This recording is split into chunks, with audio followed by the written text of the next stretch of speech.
Hi, ഓണമൊക്കെ എങ്ങനെ ഉണ്ടായിരുന്നു? അപ്പം നമ്മൾ കോഴിക്കോട് കുറച്ച് ആവശ്യങ്ങൾക്ക് വേണ്ടി പോവുകയാണ്. ആവശ്യങ്ങൾ പെട്ടെന്ന് കഴിയും. അത് കഴിഞ്ഞിട്ട് എപ്പിക് സ്ക്രീനിൽ ലോക കാണണമെന്ന് പറയുന്നുണ്ട്. ഇത്ര അടിപൊളിയായിട്ട് ലോകയെ പറ്റി റിവ്യൂസ് വരുമ്പോൾ നമ്മൾ നല്ല സ്ക്രീനിൽ കാണണ്ടേ? സോ നമുക്ക് കോഴിക്കോട് പലാക്സിയിൽ പോവാം.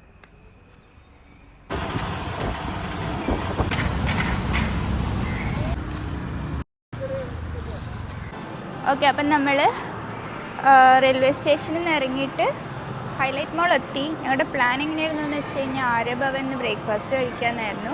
പക്ഷേ ആര്യഭവൻ രണ്ടും ക്ലോസ്ഡ് ആണ്. ദെൻ നെക്സ്റ്റ് രുചി ഭവനിൽ പോയി. രുചി ഭവനും ക്ലോസ്ഡ് ആയിരുന്നു.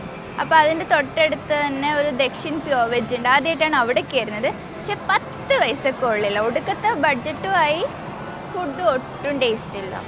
എന്നിട്ട് അവിടെ നിന്ന് ഒരു ഓട്ടോ പിടിച്ചിട്ട് ഹൈലൈറ്റ് മോളിലേക്ക് വന്നു. അപ്പോൾ ഓട്ടോ ചേട്ടന്മാർ കോഴിക്കോട് ഭയങ്കര ഫ്രണ്ട്ലി ആണെന്നാണ് പറയപ്പെടുന്നതെങ്കിൽ എനിക്കിതങ്ങനെ തോന്നില്ല. കുറച്ച് റൂഡ് ബിഹേവിയർ.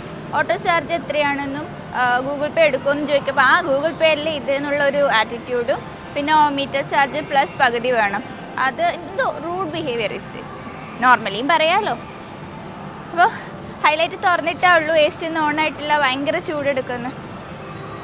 ബാക്കി കഥ വഴിയേ. അപ്പം നമ്മൾ എപ്പിക് സ്ക്രീനിൽ നിന്നാണ് സിനിമ കാണാൻ പോകുന്നത്. ഞാൻ മുന്നേ ഇവിടെ വന്നിട്ടുണ്ട്. കേരളത്തിൽ ആകെയുള്ളൊരു എപ്പിക് സ്ക്രീനാണിത്. നല്ലൊരു ലക്ഷറി ഫീലാണ് ഇവിടെ വരുമ്പം. പിന്നെ മെയിനായിട്ട് ഇവിടെ വന്നതിൻ്റെ ഉദ്ദേശം എന്ന് പറഞ്ഞു കഴിഞ്ഞാൽ ലോക ഫുൾ സ്ക്രീനായി കാണാൻ വേണ്ടിയിട്ടാണ്. ആ ഒരു ഓപ്ഷൻ പിന്നെ ഉള്ളത് കൊച്ചിയിലാണ്. പക്ഷേ കൊച്ചി വരെ പോകാനുള്ളൊരു മടി കൊണ്ടാണ് കോഴിക്കോട് വന്നത്. 14ാമത്തെ സ്ക്രീനാണ് എപ്പിക് സ്ക്രീൻ. ഇത്രയും വലിയ സ്ക്രീൻ ഞാൻ വേറെ എവിടെയും കണ്ടിട്ടില്ല. നേരത്തെ കാലത്തെ ബുക്ക് ചെയ്തതുകൊണ്ട് സെൻറ്ററിൽ തന്നെ സീറ്റ് കിട്ടി. ഇപ്പം നോക്കിയ ഫുള്ളാണ് തിയേറ്റർ. പിന്നെ പടത്തിൻ്റെ ചെറിയൊരു ഗ്ലിംസ് ഞാൻ ഇതിനകത്ത് ഇട്ടേക്കാം.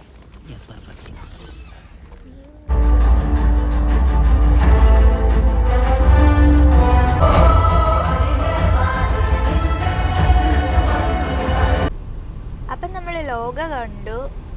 കോഴിക്കോട് പോയിട്ട് കാണണമെന്നൊക്കെ ഓൾറെഡി ഞാൻ പറഞ്ഞല്ലോ. ഞാൻ ഈ പടത്തിൻ്റെ സ്പോയിലേഴ്സ് ട്രോൾസ് ഒന്നും കണ്ടിട്ടുണ്ടായിരുന്നില്ല. എനിക്ക് ഫ്രഷ് ഐഡിയ കിട്ടണം എന്നുള്ളത് കൊണ്ട് ഞാൻ ഒന്നും കണ്ടിട്ടുണ്ടായിരുന്നില്ല. അപ്പോൾ ഞാൻ തിയേറ്ററിൽ പോയിട്ട് എന്താ പറയുക, ഒട്ടും എക്സ്പെക്റ്റ് ചെയ്യാത്തൊരു ട്വിസ്റ്റ്.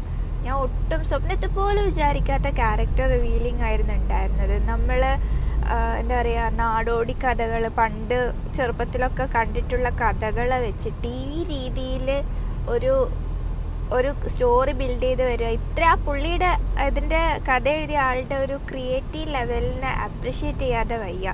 ഈ ഒരു സംഭവം, ഈ ഒരു ത്രെഡ് വെച്ചിട്ട് അയാൾക്ക് ഇനി വേണമെങ്കിൽ ജീവിതകാലം മുഴുവൻ ഓരോരോ സ്റ്റോറീസ് ഉണ്ടാക്കാം. അതിനുള്ള അത്രയും സെറ്റപ്പ് സാധനങ്ങൾ ഈ പടത്തിലുണ്ട്, ഓരോ ക്യാരക്ടേഴ്സിനെ വെച്ചിട്ടും. ഇത് തിയേറ്ററിൽ പോയിട്ട് തന്നെ കാണണം. തിയേറ്റർ എക്സ്പീരിയൻസ് ആണ്. ഇത് OTT വന്നു കഴിഞ്ഞാൽ നമുക്ക് ആ തിയേറ്ററിൽ കാണുന്ന ഒരു എഫക്റ്റ് കിട്ടില്ല. ഒന്നും പറയാനില്ല. ക്രിയേറ്റിവിറ്റി അത്രയുണ്ട്.